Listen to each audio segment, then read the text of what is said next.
Puedo mirarlo, pero no tengo ni idea. Vale, siguiente cosa es las bases de datos, ¿no?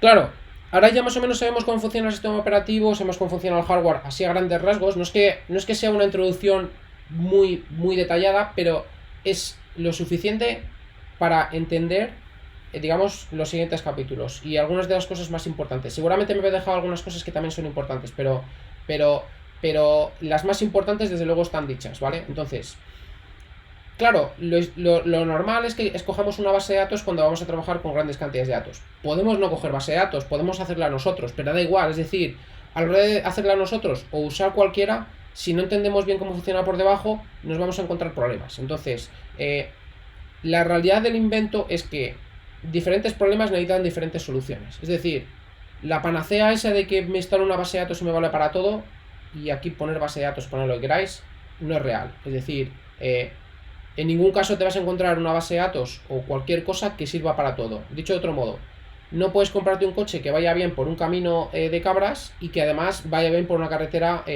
asfaltada perfecta. O sea, no va a ir igual de bien. Es decir, o buscas algo intermedio, o buscas algo que vaya bien en una cosa, o buscas algo que vaya bien en la otra. Pero en todos, desde luego, no vas a poder, ¿vale? Entonces, eso hay que tenerlo bastante claro porque eso también parece una perogrullada, pero también se nos olvida la mayor parte del tiempo. Entonces, ¿qué es una base de datos? Pues no deja de ser un sistema de ficheros on steroids. Es decir, no deja de ser un sistema que gestiona ficheros por nosotros de la forma más óptima, en función del caso de uso, como he dicho. Entonces, si lo pensáis es... Nada te impide hacer una aplicación que sea un fichero JSON o un fichero CSV, un fichero que sea el que tú quieras gestionar desde tu aplicación y ya está. De hecho, muchas aplicaciones hace unos cuantos años eran así. El problema es que cuando, por ejemplo, dices, ¿qué pasa si estoy en medio de una escritura y se me va la luz? ¿Qué pasa si, por ejemplo, quiero tener acceso simultáneo? ¿Qué pasa si quiero transaccionalidad o integridad referencial o quiero optimizar para X caso de uso? Entonces es cuando la cosa se empieza a complicar y por eso existen las bases de datos, ¿vale? Entonces, básicamente para mí una base de datos es un sistema que abstrae al sistema de ficheros y que además extrae al sistema de ficheros de forma que puedes acceder a los datos sin necesidad de tener ni puñetera idea de cómo gestiona por debajo los datos. De hecho, estoy por apostar que la mayoría de nosotros no tienen ni puñetera idea de cómo Postgres guardas los datos en disco. Y no pasa nada, es decir, no es el objetivo es saber cuáles son los patrones y saber cómo acceder a los datos, no cómo está guardando o se utiliza 10 o 15 o 20 o un fichero por cada tabla, ¿vale? Entonces, la movida es que para cada tipo de trabajo necesitamos una base de datos diferente, o normalmente necesitamos una base de datos diferente. Aquí he puesto algunos ejemplos. Por ejemplo, una pequeña aplicación con SQLite va que bufa, no necesitas más. 99% de aplicaciones con SQLite irían bien. Que necesitas algo más robusto, que necesitas integridad, lo que sea, Postgres, MySQL o cualquier otra de este tipo te vale. Seguramente Mongo y Elastic exactamente igual. Es decir, si quieres algo más o menos robusto para una aplicación típica, con cualquiera de esas va que bufa. Yo he visto trabajar aplicaciones con Postgres, MySQL, Mongo, Elastic y todas han funcionado razonablemente bien, ¿vale? ¿Quieres por ejemplo, alta escalabilidad a la hora de escribir? Pues tienes Cassandra, HBase o Redis o cualquier base de datos de ese tipo, ¿vale? ¿Tienes 10 terabytes de datos que necesitas analizar? Pues aquí seguramente un Postgres puedas cargar 10 terabytes y los puedes cargar sin ningún problema, pero seguramente vais a tardar 100 veces más que analizándolos con ClickHouse, Spark, Druid o cualquier... Aquí estoy poniendo bases de datos que me surgieron, pero hay otras 1000 millones en cada uno de los apartados. He intentado poner todas las bases de datos open source. La gente que... de hecho Mongo debería quitarlo y seguramente Elastic también. Pero en cualquier caso he intentado poner algunas bases de datos que nos suenen, pero hay muchísimas, ¿vale? Entonces, pero en general, si quieres tener todos los casos de uso a la vez, básicamente olvídate. Es decir, lo que os he dicho de un coche para ir a la montaña e ir por el asfalto. No puedes tener un coche que vaya bien, el mejor en cada uno de los terrenos. Es decir, siempre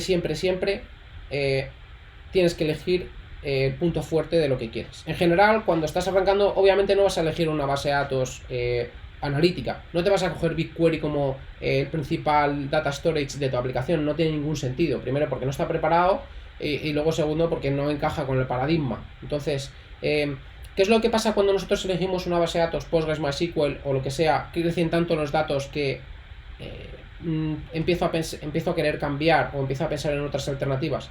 Lo que suele pasar, lo que veo todos los días es alguien utiliza Postgres y resulta que se cambia a Elastic porque va más rápido para ciertas cosas. Y es verdad, va más rápido, pero la realidad es que un Postgres bien configurado no es tan lento como para cambiarse Elastic, sinceramente.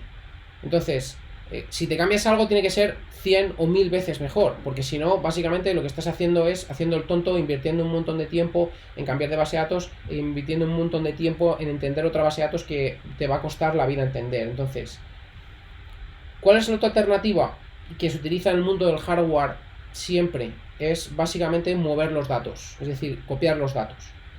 Y esto parece que es una barbaridad, porque a los programadores nos gusta mucho el concepto de don't repeat yourself, pero en el mundo del hardware, os voy a poner un ejemplo del mundo del hardware. Seguramente en la máquina que me estáis viendo ahora mismo tenga una CPU y una GPU.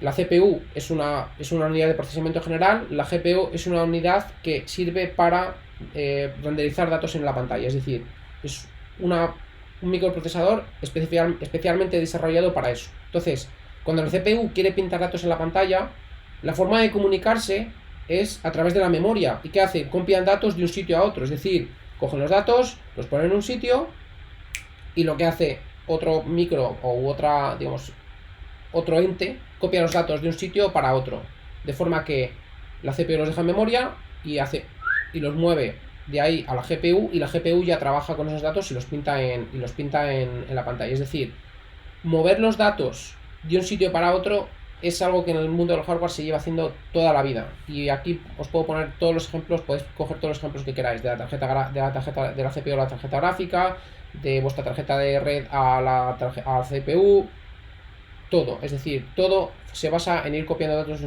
un sitio para otro. Entonces, no tenemos que tener miedo a eso. Ahora, hacerlo es complicado. Es decir, si podéis no tener que migraros a una base de datos analítica para precisamente resolver ese problema, mucho mejor. Porque si tienes los datos todos metidos en el mismo sistema, te vas a ahorrar una cantidad de disgustos y una cantidad de problemas y tiempo brutal. Pero hay veces que merece la pena, ¿vale? Entonces, nosotros en este curso vamos a hablar exclusivamente de bases de datos analíticas. Voy a utilizar bastante ClickHouse, ¿vale? Pero no necesariamente tenéis que conocer nada de ClickHouse ni nada por el estilo. Lo voy a utilizar porque para algunos conceptos sirve bastante bien. Entonces, ¿qué es lo que diferencia fundamentalmente una base de datos analítica de una base de datos como Postgres o cualquier otra? Básicamente es el orden de los datos. Es decir, si por ejemplo tenemos una tabla donde tenemos 3 columnas, en una base de datos habitual, por ejemplo Postgres, lo ordena por fila, es decir, primero el país, después el producto, después las ventas, y así por cada una de las filas, ¿vale? Lo tenéis en la parte izquierda. En la parte derecha es como lo ordena una base de datos analítica, es decir, por columnas. Primero pone todos los datos de la columna country, después de productos y después de ventas, ¿vale? Y diréis, vale, pero al final son los mismos datos. ¿Qué ventaja tiene esto? Pues básicamente, si ponemos un símil de la realidad, es igual que si ordenas la ropa de esta forma, que es la ropa por día, o la ropa por tipo de ropa. Entonces, si me voy a vestir el lunes, me voy aquí al lunes, me cojo toda la ropa y me la pongo, ¿vale? Sin embargo, si quiero coger todas las camisetas, me toca abrir cada uno de los cajones y sacar las camisetas de esos cajones, ¿vale? Por ejemplo, Mark Zuckerberg, si quiere coger todas las camisetas, lo tiene súper fácil. Coge todas las camisetas porque están juntas y se va, ¿vale? Esa es fundamentalmente la diferencia entre una columna, ordenar los datos por filas o por columnas. Si os dais cuenta, en mi vida normal yo prefiero que esté ordenado así, ¿vale? ¿Por qué? Pues porque normalmente lo que hago es me visto el lunes y a mí me da igual lo que haya el martes o el miércoles, ¿vale? Pero por ejemplo, alguien que trabaja en una tienda y tiene que mover todas las camisetas, esto le mata, ¿vale? Entonces, eso es exactamente igual a los casos de uso que me estoy refiriendo. Hay casos de uso que requieren este orden y hay casos de uso que requieren este orden, ¿vale?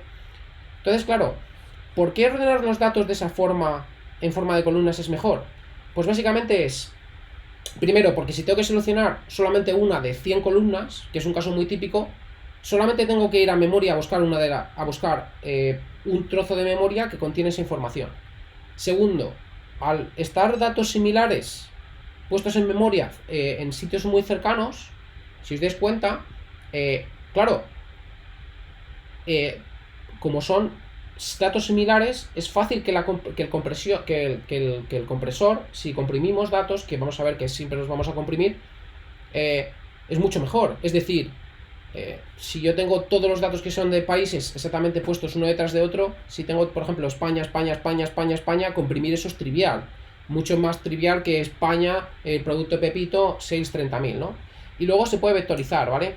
Vectorizar significa que al estar los datos uno detrás de otro, podemos aprovechar algunas características de las CPUs que comentaba antes de paralelización, que permiten en una instrucción sumar más de un valor. Es decir, esto viene un poco del mundo de los videojuegos. Los videojuegos normalmente trabajan en 3D y necesitan hacer operaciones con vectores de 3 y 4 componentes, ¿no? Entonces, en su día sacaron aquellas extensiones MMX que permitían hacer sumas vectoriales en vez de sumas escalares. Es decir, podía sumar en una instrucción un vector en vez de sumar un escalar, un solo valor. Entonces, si aprovechamos esto, para estas bases de datos, y como el layout en memoria es todo seguido, podemos aprovechar perfectamente este tipo de paralelizaciones.